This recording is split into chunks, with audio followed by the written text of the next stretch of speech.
Mi vida es una hoja en blanco, un piano desafinado, 10 dedos largos y flacos y un manojo de palabras. Solo se trata de vivir, esa es la historia. Una sonrisa en el ojal, con la idiotez y la locura de todos los días. A lo mejor resulta bien.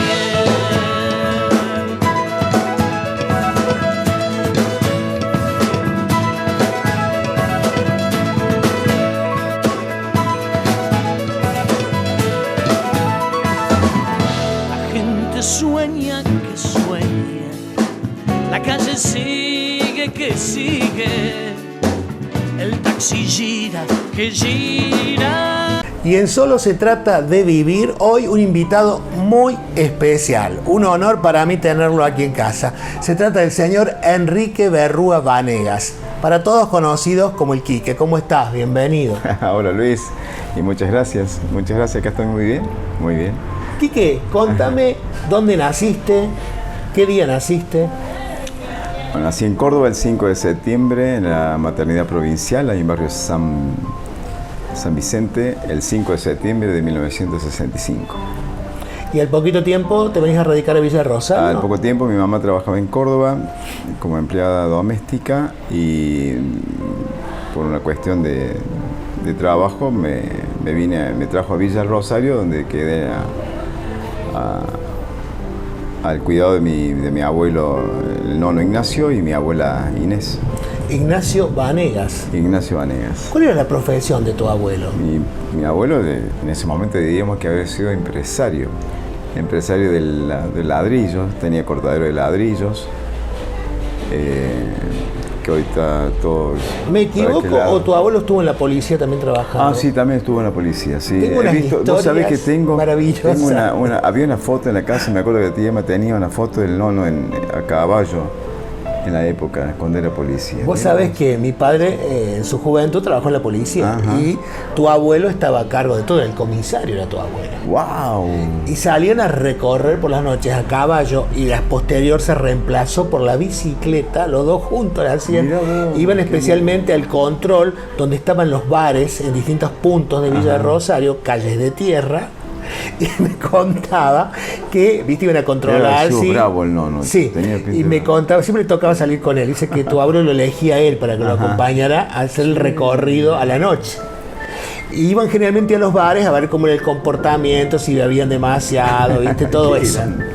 Y en cada barcito, para que guardaran silencio, había una cañita, una chinchivira.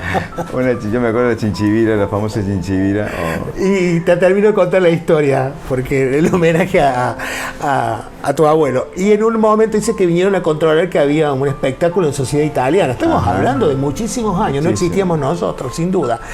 Y vos sabés que dice que estaba muy empedrada la calle que estaba frente a la bodega Lucchesi aquí en José Mateo Luque. Y ya habían recorrido 5 o 6 lugares locales de bebida.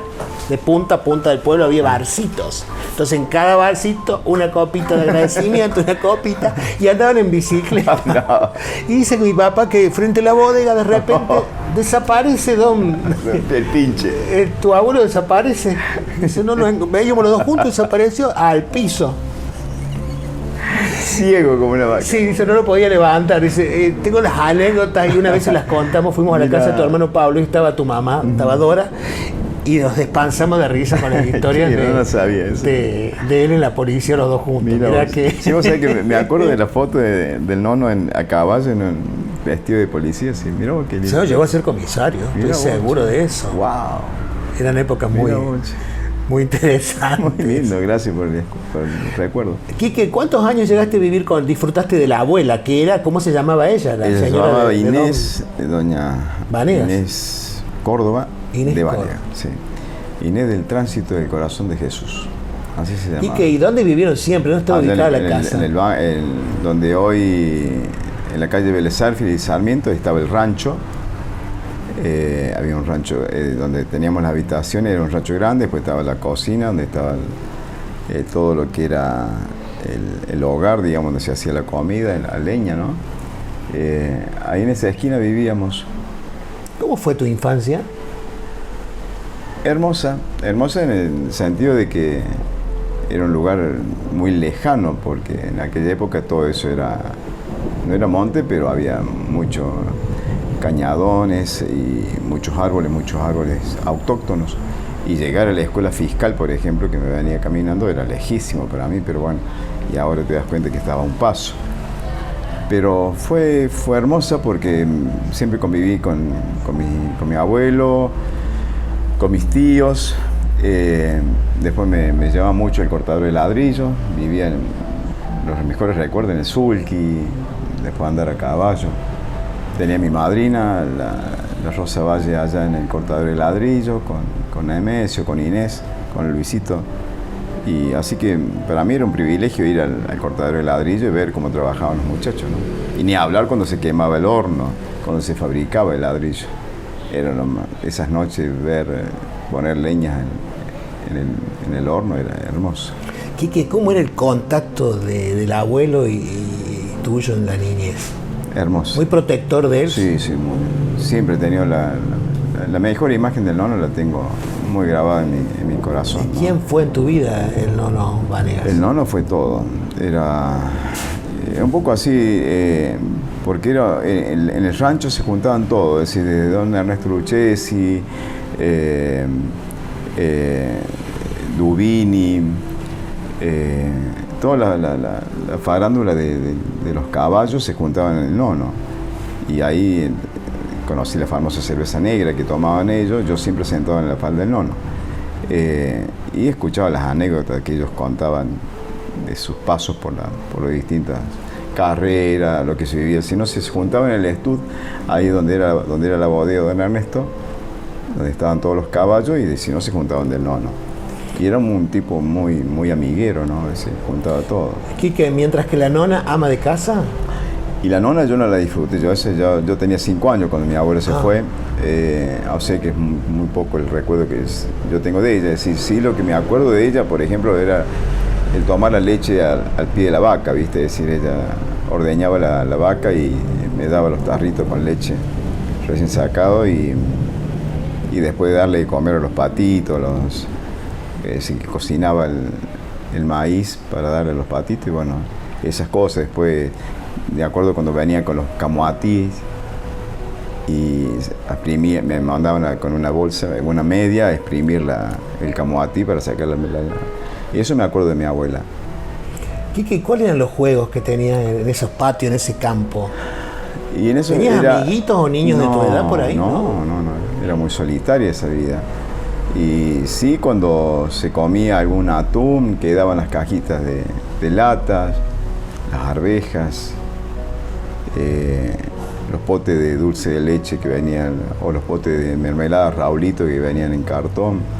Y esos eran los juegos que yo tenía, es decir, hasta que me venía un poco más, cuando yo más grande me venía al centro, digamos hasta ahí, hasta la escuela donde estaba don Carandino, y ahí se juntaba bien un montón, donde estaban los chicos Barbosa, el Cabezón con los hermanos, estaban los chicos Moncada, donde se juntaban a jugar las bolitas. Quique, ¿cómo fue una Navidad en tu niñez? Porque tu abuelo Vanegas tuvo muchos hijos, se juntaban todos en una gran mesa. Mira, recuerdo de Navidades, y era la comida que se hacía, y más lo que me acuerdo era la época de los Reyes, cuando me hacían preparar, viste, el pastillo. Pasaban los Reyes. Y algunas veces pasaban, había veces que no, pero yo siempre tenía ese folclore de estaba predispuesto para que pasara. Sí, estaba predispuesto, y algunas veces pasaba, otras veces no, pero yo preparaba, viste, al otro día sabía que había comido los camellos, porque no estaba el agua, no estaba el verde que había dejado la noche anterior. Quique, llega la primaria en la Escuela Reconquista. Llega el jardín de infantes. Lo que más me acuerdo del jardín de infantes, lo bonito que era el jardín de infantes, ese pintorcito celeste y blanco a cuadritos, con la señorita Beatriz, con la Beatriz Margarita. Ella también me cobijó muchísimo, la Beatriz fue una madraza también. Y después la señorita Chichi, después la señorita Yolanda ¿De Navarro? Navarro, también ahí fue una de las maestras que también recuerdo por lo recta que era y por lo excelente maestra que fue. Y la señorita Chichi Farranda ese era un dulce de leche. Un dulce de leche, que lo sigue siendo en la Y lo actualidad. sigue siendo todavía. Quique, compañeros de esa época que recordemos de la primaria, ¿alguno De la que pueda primaria. mencionar? De la primaria. Bueno, el Daniel Juárez, me acuerdo, el hermano de Marquitos. El chino, ¿cómo era el chino argentino? No me acuerdo como el que ahora es productor. Después el Oscar Pérez, Negro Tolosa, Brandán.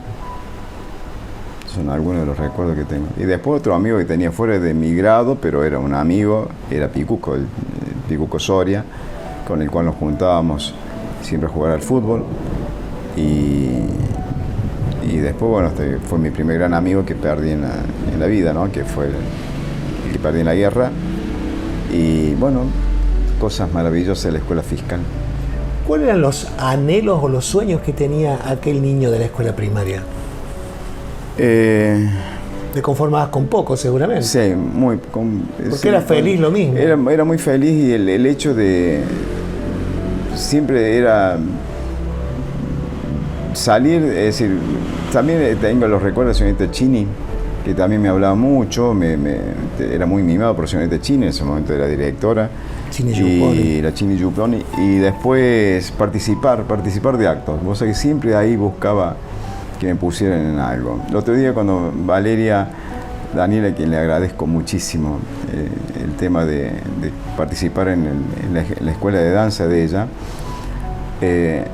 yo bailaba folclore hasta los 8 o 9 años, tengo el registro de Marta Basualdo, y después por una cuestión de que tengo un amigo conmigo viviendo ahora dentro mío, le pedí a Valeria que me dejara participar en su ballet. Y el primer me hacen bailar, a los 15 días que estaba allá adentro, y le digo, Valeria, vos estás loca. Me ponen a bailar, me dice, tenemos un acto en la escuela fiscal, y fuimos a bailar un gato a la escuela fiscal. Le digo, después de 50 años, vuelvo a participar en una velada. Linda satisfacción. ¡Wow! No me acordaba de Peco, la última vez que actué fue con Peco Vil. ¿Te acuerdas de Peco Vil de Luis Aguilé? Cuando hizo un tajo en el Famosa esa desierto. ¿Te canción, acordás? claro. Yo me acuerdo de esa anécdota, digo. Me acuerdo que nos tirábamos al suelo con los chicos y a hacer el acting del tema Pecos Vil. Y volví a bailar después de 50 años a la escuela fiscal. Quique, al faltar la abuela, el Nono Vanegas... Se hizo cargo, y la tía Emma. Claro, pero ¿quién es el cocinero de la casa? ¿El Nono también cocinaba? Sí, el Nono, la tía Emma. La tía Emma era la que mandaba todo, ¿no? Pero después los muchachos, el Luis trabajaba en la bodega, Seferino en la municipalidad. Chacho trabajaba con el Nono en el cortador de ladrillo, y el Nono allá. Y así que la tía Emma era la que se encargaba. Ahora la cocinera. ¿Qué comida recordás rica que te preparaba? Que El te gustaba? puchero. El puchero. El puchero era el manjar. Y después el olor a huevo frito. A mí me quedó, cuando hacíamos huevo frito, wow. Fabuloso. Con cebolla. Esos revueltos de cebolla con huevo frito. Llega a la secundaria. Secundaria. Comercio. Llegaba como abanderado de la escuela fiscal, con buenas notas y todo. Llegué a la secundaria y me tartalé para todos lados. No me lo llevé a la Vaca Arguello porque me faltaba poco. Así que bueno, ahí hice el primer traspié, repetí primer año, y bueno, y me encontré con otra cama de chicos que todavía vamos a cumplir 40 años ahora en el año que viene, que son los famosos Capaunca. Todavía nos seguimos juntando. Y bueno, ¿Qué profe recordás que realmente te dejó una enseñanza? el Héctor Gaitán, la caligrafía. Caligrafía y dibujo. Y dibujo. Nunca me olvido de ahora que lo tenemos al bache acá, nunca me olvido de cuando nos enseñó la proyección, que nos hizo hacer una junta de ir línea y hacer una ruta, cómo veíamos los árboles y cómo se iban. Pero qué maestro. Venía los días lunes, Dijimos, ¿te acordás? ¿Te acordás? Daba como 3 horas. Qué maestro. De eso nunca me olvidé, vos sabés. ¿Y de las profe mujeres? De las profes, la Carmen Sola, de Aguilar, que era la maestra, o la de literatura y castellano. Después Cristina Acosta con el tema de... Quien después fue director de historia, del colegio. claro, de historia, la historia. Aparte de la historia me encanta. Me dejó muy marcado la Cristina. Pero después Patacho, Patacho, ¿sabes? Tenían personalidad cada uno que ingresaba por esos pasillos, ¿no? Cada profe y su personalidad. Qué grande, mira Patacho. Llega la conscripción también, ¿no? Llegó el servicio militar. Contame Llegó un el poco. servicio militar. Yo había pedido prórroga porque quería terminar el secundario. Me sale un número altísimo, 868 me acuerdo. Y picaba teóricamente en esa época, era Fuerza Aérea o Marina. Y después me dejaron aquí en Córdoba, año 86. Justo ingresaba a la universidad y me toca con el servicio militar. Empecé en el 141, en lo que era comunicaciones, y después, porque nos hacían un test psicológico, viste, ahí, y yo era medio, no era un zurdo, pero era medio, me volaba la cabecita, y entonces me dijeron que por ideas raras me mandaban a un lugar muy especial. Y yo había aparecido las historias del Nunca Más, viste, y cuando me puse en el Unimog y empezó a andar ese Unimog, porque me dicen teóricamente era la panadería militar, donde hoy es la Universidad Provincial, al frente donde era el Hospital Español, y me decían que el destino mío era primer año de universidad, secundario completo, por lo menos tengo que estar al lado del jefe. Y entonces cuando subí a la Unimog, empezó a andar ese Unimog, acá no voy a la panadería militar. Empezó a andar, ese camioncito, hasta que llegó a un lugar, se abre la compuerta de lona que tenía, una formación de 7 soldados, y dice, bienvenido a La Perla. Cuando me dijeron La Perla, dije, mi amor, nunca más. Y se me vinieron todo lo que leía que había leído de La Perla. Digo, ¿en La Perla estoy? Le digo. Sí, en La Perla. Dice, ¿usted qué hace? Estoy estudiando, voy a empezar kinesiología este año, le digo. ¿Y dónde está La Perla? Porque no tenía ni idea que estaba cerca de Carlos Paz. Y en la escuelita de malagueño que aparece en el Nunca Más, ahí fui a parar. Entonces, ¿qué me tocó hacer? Como yo tenía idea de una escuela comercial que manejaba balance, que fue lo que me preguntaron, si yo tenía idea de un balance, si yo tenía idea de comunicaciones, y le dije que todo eso sí lo manejaba. Y entonces me dicen, bueno, acá dice, en esta división producción que se llama la parte del ejército, acá vas a tener a cargo, dice, todo lo que es el alquiler de todas las publicidades que vos ves de la Fuerza Aérea hasta Carlos Paz, después todo lo que bordea el dique San Roque, todo lo que es hasta Cosquín, todo eso es campo militar, es decir, toda la publicidad se paga y vos la vas a cobrar, vas a tener una tarea administrativa. Y después vas a tener Punta Mogotes, dice, la comunicación con Punta Mogotes, que eso coordina todo lo que es tercer cuerpo de ejército. Y después vas a hacer, dice, ¿conoces Córdoba? Sí, algo conozco. Mentira, yo decía todo sí, ¿me entendés? Y si vos querés estudiar, en aquella época se estudiaba de noche. Dije que sí. Entonces me decían que me iban a hacer me mandaban de comisionista a Córdoba, vestido de soldado. Así que mientras salía me aprovechaban, me decían, bueno, ¿qué día tenés clase? Los días que tenía clase me dejaban libre y me daban la posibilidad de estudiar. Así estuve casi 2 años en el servicio militar. Fue una cuestión de administración. Lo que más feo me tocó fue las caras pintadas. Me acuerdo que me habían dado vacaciones, me había ido a Las Varillas, porque la mami vivía en Las Varillas, y una noche llegó la policía, que me mandaban a llamar del tercer cuerpo, que me tenía que presentar en división producción por la cuestión de comunicaciones, porque estaba el lanzamiento de caras pintadas. Ahí estaba de jefe el hijo de Viñones, me acuerdo, y el hijo de Martínez de Oso, 2 comandos locos de la guerra. Y bueno, y ahí estuvimos esas noches abocados a lo que era el trabajo del ejército, ¿no? Y después tuve la suerte, el honor de haberlo conocido. Un día me dicen, el soldado Berrúa dice, tiene que hacer un café. Yo lo tenía a Lugo Vergara, que me había enseñado a hacer café batido. Gracias a Dios. Entonces cuando dice, haga un café, dice, tiene que hacer un café. Bueno, y se va a venir una personalidad a tomar un café. Bueno, me pongo a hacer café, dos pocillos de café, y cuando llega el Mercedes-Benz militar, se abre la puerta bajo el general, maestro Menéndez. Fue el teniente coronel, lo recibió, vino, pasó a la cocina, nos saludó a todos ahí, y entonces le hice el café al general, y después venía otro día, él hacía equitación al frente, donde hoy es el Museo de la Perla.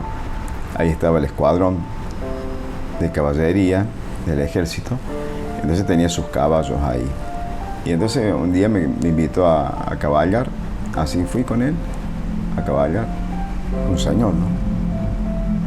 Todo lo que se diga, es decir, yo tuve la suerte de decir, para mí es un señor, fue un señor. Y después me vino la baja. ¿El regreso a la villa? No, a Córdoba ya. A Córdoba. Ahí estaba el Flaco Nancer, Julio Vélez, que le agradezco muchísimo, José Vázquez, vivían en el Marqués de Sobremonte, yo algunas veces salía, me iba a dormir, ellos me daban alojamiento ahí, me iba a las 4 de la mañana en el Expreso de la Perla, que se llamaba, que me iba de Córdoba a Carlos Paz. En aquella época los soldados no pagábamos boleto, así que me iba del Marqués de Sobremonte a la Perla. Y empecé a vivir con ellos y estudiaba. Y después con el Flaco, gracias a la voluntad de mi mamá, de Kelo, de mi tío Chivo, vivíamos en Corro, en Barrio Alberdi, cerquita de la central de policía, que el otro día con los chicos pasamos por ahí, con mis hijos, y hermosos recuerdos de esa zona. Con Ari Franceschi vivíamos también. Y ahí, bueno, ya me quedé en Córdoba ya. ¿Qué sucede en vos cuando desaparece físicamente tu abuelo? Y yo quería que viviera hasta los 100, se fue a los 97. Porque me parece que haberlo aprovechado más, ¿viste? Es decir, ¿qué enseñanza te dejó? Primero la palabra. Yo me acuerdo que me decía, Gordo, yo quiero que este campo, esta casa quede para vos. Yo decía, no, o sea, yo con lo que usted me dice ya. Y después dice, Gordo, dice que hacerlo, hay que hablar con el escribano Cuello, dice, porque esto. Después dice que yo me muera, esto va a ser un desastre. Y así fue. Pero yo confiaba mucho en su palabra, era una Biblia, ¿me entendés? Era su palabra y la mano.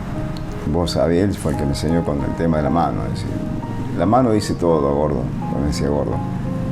Vos dale la mano a una persona y vas a saber quién es. La mano sella una amistad realmente. La mano sella. Y hasta un contrato. Y después... Cuestión de saberlo respetar a posterior.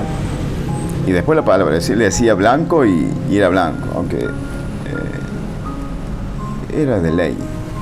Como dice Joaquín, papi, el nono se lo ve que ha sido una mezcla de indio y gaucho, no tenía mucha barba, es decir, pinta de indio. ¿Cuándo llega y te atrapa la cultura? Vos hablemos. Y yo creo que, como te decía, desde la época del primario, ahí cuando pedía actuar. El primer trabajo como actor fue cuando hicimos en la Escuela de Comercio la Casa de las Morales. La Casa de las Morales, con la Mónica Yervino y todo lo que hicimos. Virginia Pérez, hermoso lugar. Y ahí empecé con vos, hasta el año 85. Esos viajes, esos recuerdos acá, los ensayos acá. Nos íbamos de gira. ¿Te acuerdas a Fernando Franco, LB2, que nos llevaba a beneficio de los colegios? A Barrio Sumarán. Por ahí, cuando íbamos a Marqués de Sobremonte, pasa por Barrio Sumarán. ¿Te acuerdas que hacíamos en un sábado 2 funciones? Sí. Salíamos de un lado. ¿Y te acordás, Quique, la cantidad de autógrafos? Sí. Hasta en los platos de cartón que venía en la pizza. Porque, viste, me tocaba hacer de malo a mí. Me querían hacer sonar el público. ¿Te acordás, Quique, esa vez que fuimos con Graciela Lunghi, Lucía espectáculo Fernández? Lo escuchaba 50 años de espectáculos. Con María Esther. Con María Esther, y nosotros fuimos María Esther. Era todo un mundo para nosotros. No sé. Y ahí nos encontramos con las Canal figuras 12. que venían de Carlos Paz, María del Carmen Valenzuela, y todos los actores venían a promocionarse ahí. Así que ahí los conocemos por primera vez. Qué bárbaro. ¿Te acordás la vez que nos fuimos en colectivo? Estaba también Ernesto Etri en aquel momento. Ernesto Etri también está. Sí, sí. Éramos como 12, Luisito Cáceres. Luis Cáceres. Y fuimos a parar a la casa, te acordás, de una tía mía en barrio Agustín Garzón. Sí, sí, sí. Que vos paraste dormiste en la casa del hijo, que vivía en un pasillo, y que al día siguiente te acordás que comimos tallarines en esa galería. Sí, y después trajimos los botes de tallarines porque habían hecho como 10 paquetes de tallarines. No, que Y íbamos porque no había plata para un colectivo, entonces nos íbamos en el colectivo de línea. De ahí nos trasladábamos en remis a la casa de mi tía en dos familiares míos. Claro, taxi. En casa de dos familiares míos, ahí dormíamos, tirados en colchones, 10, 12, pero era tal la pasión teatral. Y íbamos a actuar a los colegios. Así y nos quedamos hasta el domingo para podernos volver. Así fue. Pero todos muy pendejos en esa época. Todos muy chicos. Sociedad Italiana. Sociedad Italiana. Cuando estrenamos Papá es Bueno, que era un poco nuestro caballito de batalla. Edith ahí, bella como siempre, haciendo a la señora rica, ¿te acordás? Y a vos te tocaba ser el doctor y enfermero. Rubén Sánchez, ¿te acuerdas? Los personajes que hemos tenido. Si tuviera que escribir un libro de teatro, ¿cuántos tomos, no? Pero pasó gente hermosa por el teatro. Después cuando venía, bueno, hablaste de Fernando Franco, que me enseñó muchísimo. Cuando después me animé a hacer radio. Falleció muy joven, tanto él como la señora. Me enseñó muchísimo lo que era Qué tipazo. Hablar en radio. Qué tipazo. Y maestro. Era el gran éxito de la noche en LB2. En LB2. Sí. Populares en la noche. Populares en la noche. Era el Mario Pereira de aquella época, ¿verdad? Sí. Y nos apoyaba maravillosamente. Mucho apoyo de parte de... Y cuando hicimos matrimonios con 100 personas en la italiana, ¿te acordás? Qué manera, tío. Yo me acuerdo, nunca me voy a olvidar la forma de usar matizador. Cómo me encantaba usar matizador. Quedaba la cabeza y la frente blanca de matizador. ¿Cómo tengo que ¿Te acordás cuando en esa obra había 15 parejas vestidas de novio? Sí. Época de Julio Taborda, por Sacábamos ejemplo. la foto en la calle donde era de... En la casa antigua de Ruiz Luque. De Ruiz Luque. Ahí sacábamos la foto. Te la voy a pasar a una de esas fotos. No me digas que tenés la foto. Sí, tengo todas las me fotos. sorprendiste otros días. Y esa foto tengo que me fotos en primer plano suya de vestuario con traje clarito. Para que el Bachi haga después una caricatura. Haga un monumento. No, tenemos historia para contar. Mi amor. Qué bárbaro todo lo que hemos vivido. Che. Y te acuerdas que esa noche había 15 novias. Sí. Entraban 15 novias. Y había 15 bebés. ¿Te acordás, Luis? Estamos hablando 38 años atrás. 38 años atrás. Estaba que explotaba la italiana. Sí, señor. Fue maravillosa la experiencia. Nos cambiamos arriba, donde hoy es el gimnasio. Bueno, y en el 85 ingresás al Teatro Municipal. El ingreso me ¿Estrenás qué obra? Hay una obra clásica maravillosa, que todavía la sigo leyendo. Hay partes que todavía sigo leyendo porque lo que fue Esopo, la vida de Esopo, que lo hacía Tati Rosa, excelente trabajo. Viene la gente del Teatro San Martín, hacen todo lo que era el maquillaje y la preparación del monstruo de Esopo. Perdón, ¿quiénes fueron para vos, personalmente, Silvia y Graciela Taborda Gómez, desde tu visión personal? Y ellas me apoyaron muchísimo también. Es decir, gracias a Dios he tenido tanta gente buena a mi lado, que me ha ayudado en distintas etapas de mi vida. Yo me acuerdo que la última materia que rendí, que fue metodología y la investigación, y le dije a la Silvia, me voy a sacar un 10 para vos, Silvia, porque me daban de comer. Partamos desde ahí. No hay que olvidar las raíces, ¿no? Ellos me daban muchísimo de comer. Y le digo, el último materia que voy a rendir te lo voy a sacar para vos con un 10. Y así fue. Y la Graciela, bueno, la Silvia era otra madraza, así como el nombre recién la Beatriz. Y la Graciela, bueno, era la que me enseñaba, porque todos los políticos caían a las horas de Taborda. Entonces me hablaba de Cacho Nance, que iba con Don Parodi, después que iba ¿cómo es? Los radicales, que iba ¿cómo se llama? Bertorello, que iba todo lo que era la trupa. Entonces salían los peronistas y por adentro venían los radicales y así, ¿viste? Hasta los demócratas. No sabe, era la conjunción de toda la política ahí y ellas tiraban las ideas. Daban sus consejos. No se las veía nunca, pero sabían todo de todo. Eran un libro gordo de petete. Conocían de todo el mundo. Y por eso ellos y llegaban y le pedían su carácter muy especial. No, Graciela, mi amor. Y le pedían consejos a ellas. Y te los daban. Y tal vez después venía vos radical y te daban lo mismo. Venía el Bachi que era demócrata, le decía lo mismo, ¿viste? Y salían chocho la vida, estábamos todos juntos ahí. Qué hermosa esas vivencias con las chicas. Tengo una pregunta también muy personal. ¿Crees que toda la vida seguirá así? Me refiero a lo que tiene que ver con la cultura. ¿Existe el ego y el celo entre un grupo de teatro, entre un ballet? Yo creo que eso va a cambiar, Luisito. ¿Va a cambiar? Yo digo que tengo mucha fe que va a cambiar. ¿O ya porque cambiado? Mira, lo veo ahora estoy con estos chicos ahora en el ballet de la esencia joven y vos ves, es decir, cómo es el grupo, es decir, que, bueno, aparte que ballet es muy especial, pero vos ves que, es decir, cómo se conjugan entre ellos, entre las distintas los distintos grupos integrantes de cada equipo, que se hablan entre ellos. Y eso, es decir, yo no puedo bailar con vos en tu grupo, y ni con el Bachi, ni con el Leo, pero tengo mi grupo, es decir, somos todos uno solo. Y es la villa. Yo siempre digo, el otro día cuando nos fuimos allá a hacer eso de las luces, no es por una cuestión de ser unos locos, 7 o 8 locos que quisieron poner las luces en un lugar tan simbólico como la entrada de la villa, y es por la villa, no es por nosotros. Y yo creo que eso del arte, si hay lo nuevo, tiene que cambiar. Es decir, nosotros tenemos los grandes, principalmente los grandes tenemos que aprender a cambiar. Porque el arte engloba un montón de cosas y lo que ayuda el arte. El otro día cuando convocaron a lo de Chino, de juntar todas las obras de Chino, qué maravilla. Y nadie se quedó atrás en decir, esto me dio el Chino a mí. Entonces yo creo que hay que hacer el puntapié, hay que dar el puntapié, el primer paso para decir, acá se puede cambiar. ¿Qué es por la villa? El que se enriquece es la villa, no hay otro. Yo paso.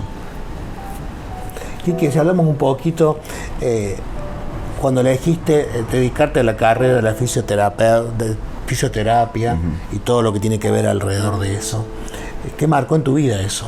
Más allá de que es la parte laboral con la que vivís. Mi idea era ser médico y después traumatólogo. Y después voy a poner los números de los años en la mesa y venía de una clase media y no había para vivir de arriba 6 años de medicina más 3, 4 años de especialidad, te ibas a 12 años entre que no te llegaban las correlatividades y todo. Entonces busqué algo más o menos, lo encontré a Hugo Vergara que me dice, ¿por qué no haces kinesiología? Y bueno, cuando jugaba al fútbol vivía desgarrado y conocí los kinesiólogos, quienes era Iris Minim, y después lo conocí a Hugo, y entonces me metí en la kinesiología.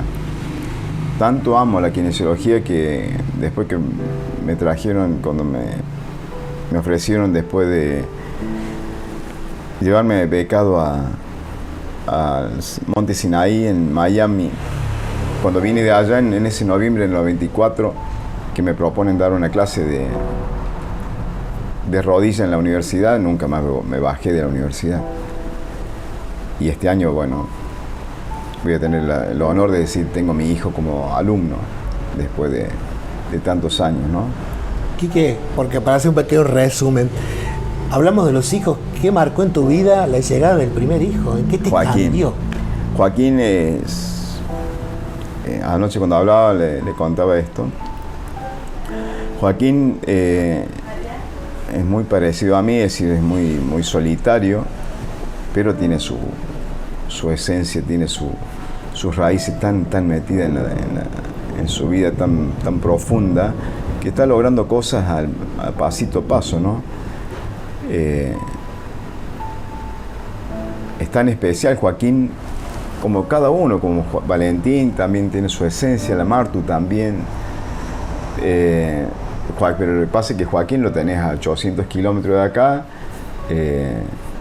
está allá en su Buenos Aires, hace 8 años, cosechando triunfos también, porque es decir, desde que venga un circo Soleil y lo convoquen a él para preparar a alumnos para una edición especial del 7º día, wow, Joaquín Vanegas en Buenos Aires, que después un senador como Luis Naidenhoff, después del suceso de su mujer y su hijo, que los encontró muertos en Formosa, le digan tenga que hacer terapia. ¿Y quién va a hacer terapia de música? Bueno, tenemos que llamar a Joaquín Vanegas. Y todavía sigue con Luis Naidenhoff. Que después lo llamen de los periodistas de Córdoba y dicen, mira, estás convocado porque sos es decir, estás nominado para ser revelación pop de la música, como cantautor y compositor, y lo gana, que fue hace un mes atrás aquí en la vieja legislatura.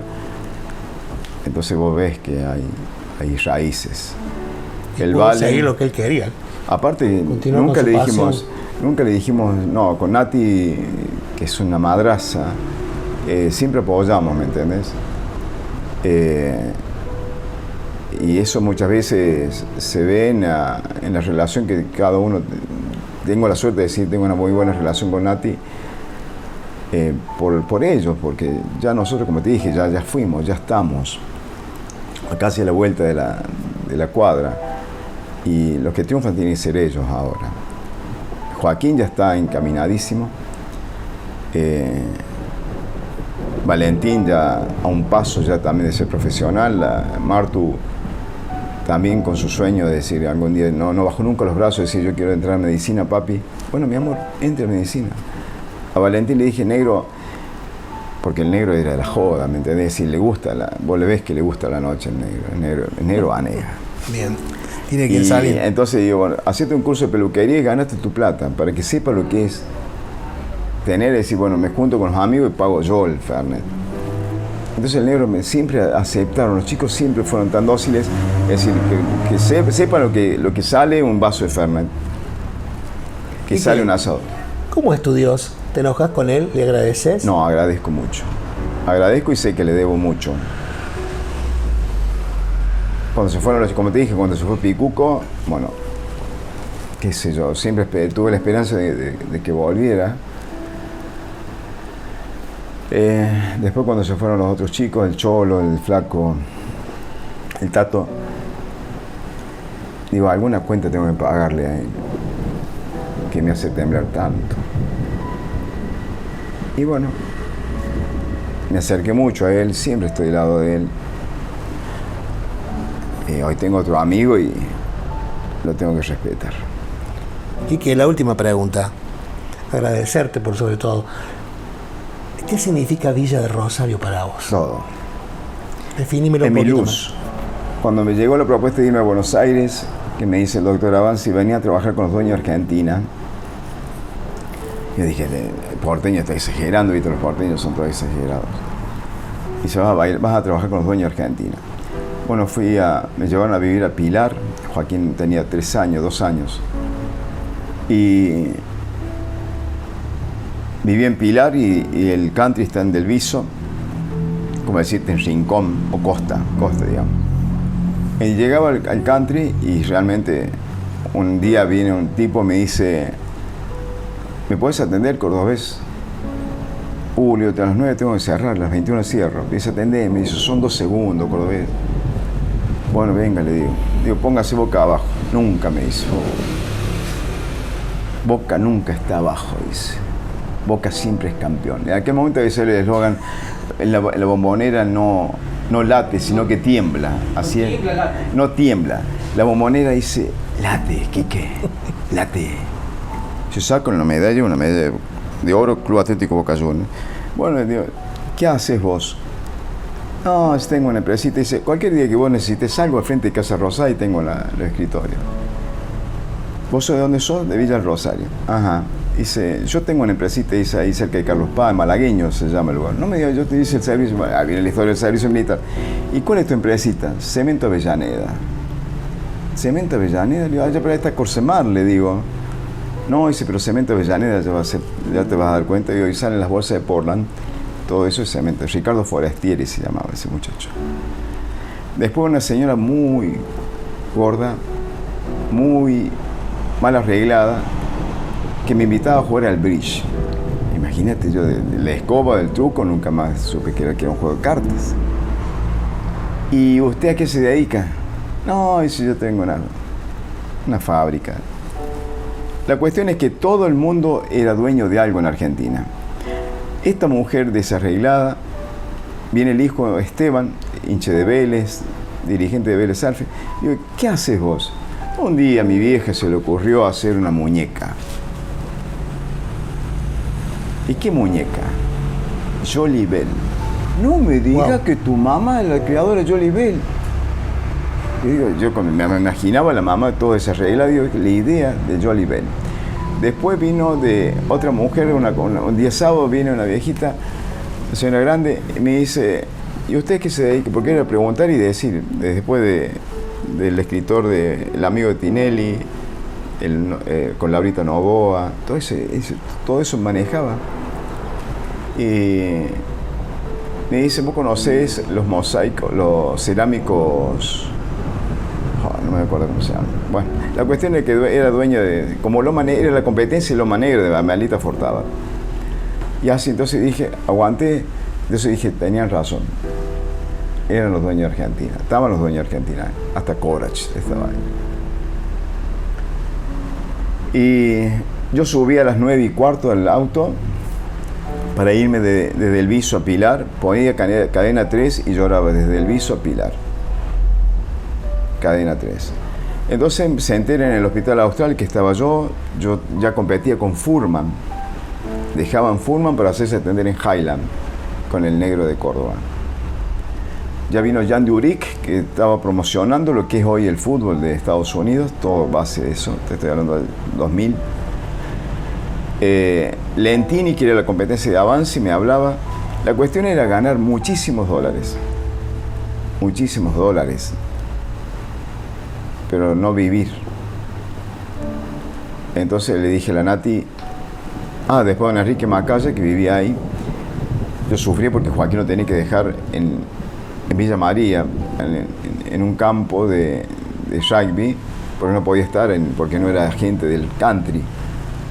Entonces, don Enrique Macaya Márquez, por eso lo adoro ese hombre, se lo tomó a Joaquín como nieto. Entonces Joaquín pasó a integrar el staff del equipo médico de Highland, y ahí lo tenían a Joaquín como una mascota, como un bebé más, y don Enrique Macaya, bueno, ni hablar.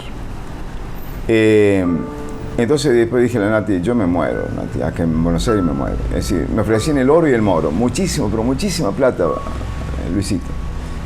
Dije, me voy a la villa. Porque vinimos a una fiesta de Navidad y estaba el Pancho Peralta, allá cerca del río. Yo, Joaquín, y se tiró había un pozo de agua que había llovido mucho en Villa, se tiró a dar vuelta. Dije, esto no tiene precio. Entonces me volví a Buenos Aires a trabajar después de esas vacaciones y le dije, me vuelvo a la villa. Es decir, iba a ganar muchísima plata, pero no iba a tener vida. Y me vine, amo la villa, voy a morir en la villa. Quique, por un segundo en esta cámara, que a lo largo de toda la entrevista estuviste en primer plano, por un segundo quiero que te concentres mirando fijamente la cámara y nos vamos, imaginémonos que en esa cámara están 4 personas mirándote y seguramente estoy convencido que te quedaste con ganas de decirles algo. Hoy es el momento, después de más de 30 años, que le podés decir a Gustavo Parodi, a Horacio Valente, a Busano y a Walter Nancer, ¿qué te gustaría decirles? Pero míralo fijo ahí.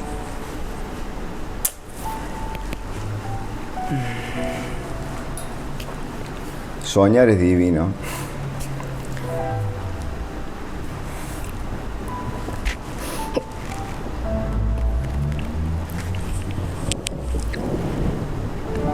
paz.